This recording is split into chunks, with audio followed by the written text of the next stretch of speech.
We actually looked at this question last month, and we found that the total number of deaths in the United States this year is actually going up, not down.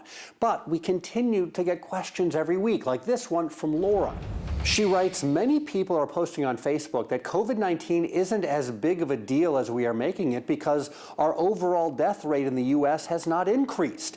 Is this true about the death rate?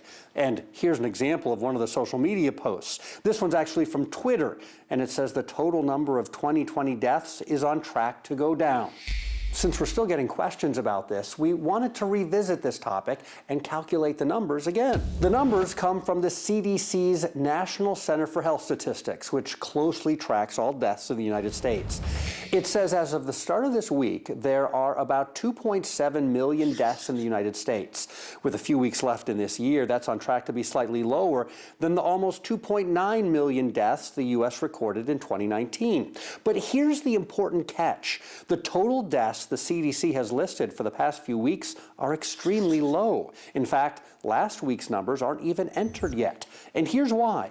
The CDC explains death counts are delayed because the government relies on official death certificate data that must be received and coded by federal workers. That takes anywhere from 1 to 8 weeks. So, 13 News dug deeper and analyzed the CDC's raw death numbers. And we calculated this year's death rate based on only the more reliable and complete weeks of data. Using those numbers and the death rate through Thanksgiving, the calculation reveals the U.S. is on pace for more than 3.1 million deaths this year. That's compared to about 2.9 million deaths in 2019.